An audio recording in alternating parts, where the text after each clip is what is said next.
हम इस वक्त नेपाल की राजधानी काठमांडू के त्रिभुवन इंटरनेशनल एयरपोर्ट में मौजूद हैं।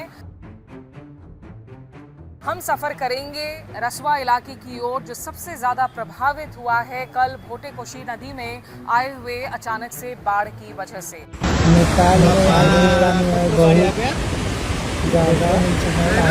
लेटेस्ट इन्फॉर्मेशन हमको मिला है कि 165 डेड बॉडीज मिल गए हैं और more than 500 still missing. Exactly अभी बताना बहुत ही मुश्किल होगा कि ये कितना बड़ा है।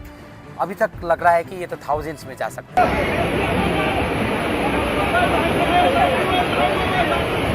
आर्मी ने हेलीकॉप्टर रेस्क्यू के लिए लोकेशन के लिए रेस्क्यू का उन लोगों का प्रायोरिटी था। सो जो भी फंसे हुए थे वो लोग का निकालने में वो लोग ने ज़्यादा एम्फेसिस दे रहे हैं। अभी हम लोग जो इंजर्ड है, जो बचे हुए हैं, उनको सुरक्षित जगह ले जाएं, इंजर्ड को अस्पताल पहुंचाएं। उन्होंने बोला कि डैमेज इतना ज़्यादा है कि इट्स वेरी स्केरी। इस बार इतना अलग मसला होगा क्या? इस तरह से मौसम बना हुआ था क्या? लोगों को कोई अनुमान था, कोई अर्ली वार्निंग थी कि ऐसा कुछ हो सकता है?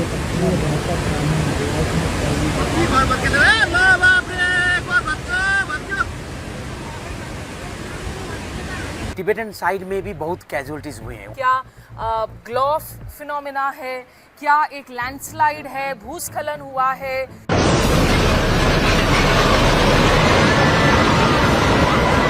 क्या बालन शाह ने साफ किया है कि कैसे असिस्टेंस की वो मांग कर रहे हैं देशों से? मैं अपना अनुभव से क्या बोल सकता हूँ कि visibly there are enough evidences that climate change is happening, global warming हो रहा है।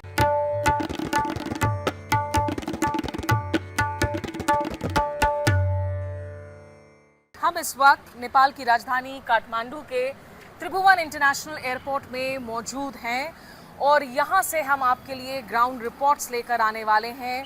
हम सफ़र करेंगे रसवा इलाके की ओर जो सबसे ज़्यादा प्रभावित हुआ है कल भोटे-कोशी नदी में आए हुए अचानक से बाढ़ की वजह से। मेरे साथ विकास रौनियर मौजूद हैं जो कि नेपाल के जाने माने फ़ोटो जर्नलिस्ट हैं और काफ़ी लिखते रहे हैं क्लाइमेट चेंज के मसलों पर। विकास दाई, सबसे पहले तो हमारी थॉट्स एंड प्रेयर्स नेपाल के लोगों के साथ में। अगर शुरुआत कर सकूं कि इस वक्त ताज़ा अपडेट क्या है in terms of casualties, in terms of कितने लोग मिसिंग हैं? लेटेस्ट इन्फॉर्मेशन हमको मिला है कि 165 डेड बॉडीज मिल गए हैं और मोर देन 500 स्टिल मिसिंग। उसमें से बहुत से ट्रैवलर्स, फॉरेनर्स, इंडियन पिलग्रिम्स जो कैलाश तरफ जा रहे थे वो वापस आ रहे थे, वो लोग भी मिसिंग हैं। और बहुत से हाइड्रो प्रोजेक्ट्स में काम कर रहे थे नेपाली टेक्नीशियंस, वो लोग भी मिसिंग है।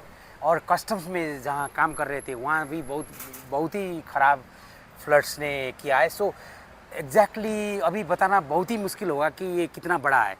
अभी तक लग रहा है कि ये तो थाउजेंड्स में जा सकते हैं, थाउजेंड्स में भी जा सकता है विकास दाई। लेकिन है। जो रेस्क्यू ऑपरेशंस हैं, नेपाल आर्मी, एनडीआर, जो आपकी डिजास्टर रिलीफ फोर्सेस हैं, उन लोगों को इस वक्त किस तरह की चुनौती का सामना करना पड़ रहा है? वहाँ से क्या जानकारी मिल रही है? अभी तक आर्मी ने हेलीकॉप्टर रेस्क्यू के लिए लोकेशन के लिए रेस्क्यू का उन लोग का प्रायोरिटी था। सो जो भी फंसे हुए थे वो लोग का निकालने में वो लोग ने ज़्यादा एम्फेसिस दे रहे हैं। और मेरे कुछ आर्मी सोर्सेज और पुलिस सोर्स से बात होने पर उन्होंने मेरे से शेयर किया है कि अभी हम लोग जो इंजर्ड है, जो बचे हुए हैं, उनको सुरक्षित जगह ले जाएं, इंजर्ड को अस्पताल पहुंचाएं। और उसके बाद तो बहुत लंबा समय लगेगा कि वो जो मड स्लाइड्स है उसमें शायद कितने लोग दबे फंसे होंगे। सो वो सेकेंड स्टेज में करेंगे वो लोग। आपने ये भी बताया कि आप बहुत सारे ऐसे हेलीकॉप्टर पायलट्स के साथ बात कर रहे थे जो लोग वहाँ पर रेस्क्यू ऑपरेशंस को कैरी आउट कर रहे हैं। राइट।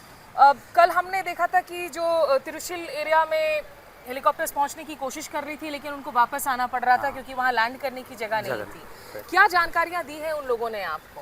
उन्होंने बोला कि डैमेज इतना ज़्यादा है कि it's very scary. That word was, वो लोग तो अनबिलीवेबल बोल रहे थे कि बहुत ही बड़ा में हुआ है। इसका सही माने में आकलन करना थोड़ा समय लग सकता है। आकलन में समय लग सकता है। और ये एरिया में जहाँ पर पहले भी इस तरह के इंसिडेंट्स हुए हैं, पिछले साल भी यहाँ पर इसी तरह का एक बाढ़ आया था। करेक्ट। इस बार इतना अलग मसला होगा? क्या इस तरह से मौसम बना हुआ था? क्या लोगों को कोई अनुमान था, कोई अर्ली वार्निंग थी कि ऐसा कुछ हो सकता है? वेल एक्चुअली अभी तक जो इन्फॉर्मेशन हम लोग को मिल रही है, ऐसा लग रहा है कि वो ग्लेशियर लेक आउटबर्स्ट नहीं, कि वो जो जमे हुए आइस थे वो गिर गए, ब्लॉक हो गए, टूटे और एंटायर फ्लडिंग हो। इनफैक्ट तिब्बतन साइड में भी बहुत कैजुअलिटीज़ हुए हैं, वहाँ भी हम लोग का एक्चुअली इन्फॉर्मेशन नहीं मिला है। एंड बातें चल रही है कि उन्होंने इन्फॉर्म नहीं किया, लेकिन मेरे को लगता है कि वो लोग भी जज नहीं कर पाए कि कितना बड़ा डैमेज हो सका। वो लोग भी उतना प्रिपेयर्ड नहीं थे कि इतना बड़ी घटना हो सकती है।